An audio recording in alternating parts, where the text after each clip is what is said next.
Colleges have gotten wild. Hi, I'm Nick. This is 10 Minutes with Nick. And yesterday we talked about the book of Job. We're not going to talk about the Bible today because instead I read a CNN article. It made me angry. And so we're going to talk about that. Colleges have gone wild. And no, not in the 70s style videos. Get your mind out of the gutter. Come back to me. Mind out of the gutter. Thank you. Colleges have gone wild in terms of becoming less places of reasonable discourse and more places of entrenched discourse. What do I mean by entrenched discourse? Well, there's a thing going on in the world. I don't know if you've heard about it. You might have been following it. The war between Israel and Hamas, or depending on if you're on the other side, Israel's genocide of the Palestinians. Those are the two sides. And I'm, before anybody tries to cancel me, I'm just stating the sides. I'm not agreeing with one side or the other in that statement. I've made my stance clear in prior podcasts. Go back and look. You'll see. It's reasonably obvious which side I'm on. And who I'm against. I should be specific about that. I'm against Hamas. Hamas being a well recognized terrorist group. You don't get to sit in a government and pretend. You don't get to sit and pretend to be a government and get around being a terrorist organization. Same goes for the Taliban. No, just no. That's a diatribe. That's a tangent. But just know that Taliban. No, I haven't forgotten about you, and you don't get to pretend to be peaceful just by calling yourselves students of the Quran. I know what Taliban means, and it's not working for you. Anyway, they don't care what I think, so I'm just going to say it. But colleges used to be a place where you could go to learn how to ask smart questions. And the only way to learn how to ask smart questions is to ask the dumb questions. I personally don't think that if you go to college and you say something out of an earnest place that you should have really any consequences for that. Like in a high school, high schools are working to get you the basics. And if you go to college, you should be working for beyond the basics. High schools don't really do, at this point, even a good job of the basics anymore. But, one can dream. But let's assume that high school's job is to teach you the basics that you will need to get by in life. And sometimes, frankly, all you need to know to get by in life. There's a lot of learning you can do outside of a college environment. In fact, I would encourage most people to do their learning outside of a college environment because your 4-year study in philosophy that, you're not going to go be a philosophizer, maybe you don't just need to go join a frat. Maybe that's not going to help you much. When you could go learn on a job or find something you like to do, spend those 4 years earning money or learning or, something. A sidebar. Rich boys and girls. If you don't go to college and instead spend 4 years traveling the world on mommy and daddy's dime, you're not better than the kids who chose to go to college. You have a bigger trust fund. That's it. You went around the world for 4 years and became an influencer, whatever the hell that means. Congratulations. I'm sure your parents are probably just as indifferent as they were to you 4 years ago. Anyways, if you do go to college, you're going there to learn advanced skills that will help you likely make the transition from the basics that you learned in high school to what you will need to know to go to graduate school in order to get the professional degree that will assist you in getting to that goal you're trying to get to. If you're getting a PhD, you're likely trying to become a teacher or a researcher or something. If you're trying to go to medical school, you're trying to become a doctor or a dentist or a veterinarian. No, veterinarians have a separate school. If you're trying to go to law school, you're trying to become a lawyer. or a not very successful actor who now hosts a 10-minute podcast.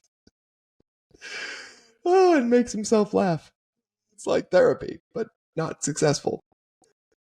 Anyways, what you should be allowed to do is you should be allowed to ask the stupid questions. And some of those stupid questions are going to be at the risk of offending people.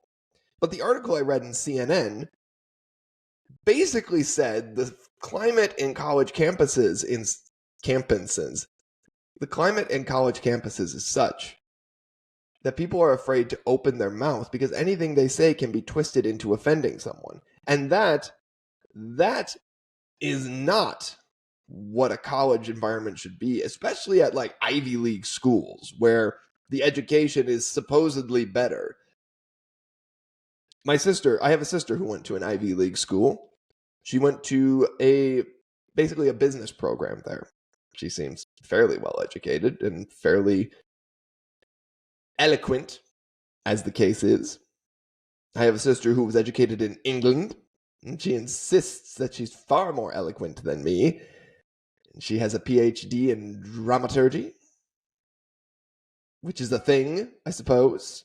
But both of them had the advantage of going to school in the mid to late 2000s when anything they said was not going to be posted as a clip onto Instagram or Twitter or Threads or whatever dumb social media thing they come up with next. They were allowed to speak. And it seems to me that these days you're not allowed to speak at college campuses, at risk of being canceled or at risk of being, perhaps at worst, doxxed. And doxxed is not just the exposure of your personal information, but it's a targeted exposure of your personal information for the specific purpose of it being used against you. Frankly, a lot of personal information exposure is just to sell you something. But doxing is actually targeting your personal information release as a way to break the veil of anonymity and allow people to find you. Now that is scary. And it's being used on college campuses to silence one side or the other of debate. Look, I've been very clear. A lot of the pro-Palestine stuff to me rings as anti-Semitic. But in college, you're allowed to be stupid and wrong.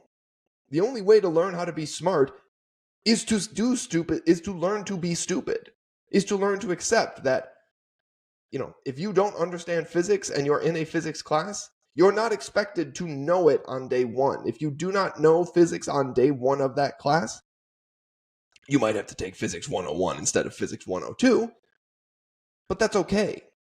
You can say to yourself, I am dumb, I don't know this thing.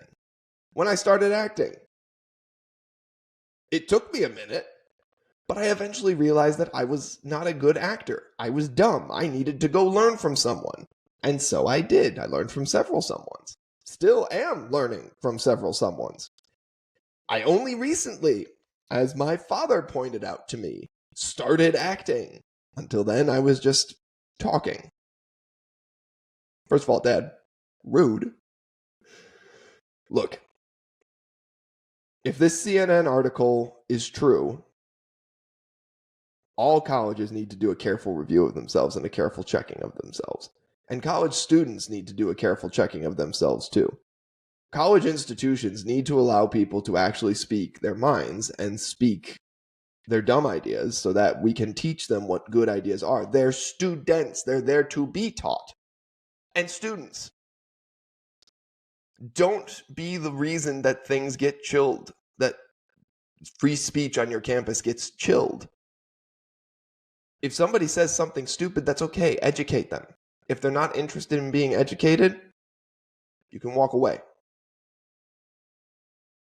You're never going to get me to agree that most 90% of words, let's say 90% of words, are violence. It's just not a debate you're going to win with me. Especially at college campuses. Violence is violence, and no one has a right to verbally attack you personally. But people also have to have the opportunity to learn. Sounds confusing? Welcome to the real world. That's what I got for you. College campuses, do better. College students, go learn. I'm Nick. This is 10 Minutes with Nick. If you enjoyed that, like and subscribe. If you have liked the podcast yesterday about the book of Job, let me know. I'll do more 10-minute takes on books of the Bible. But I'm Nick. This is 10 Minutes with Nick. Have yourself a great day.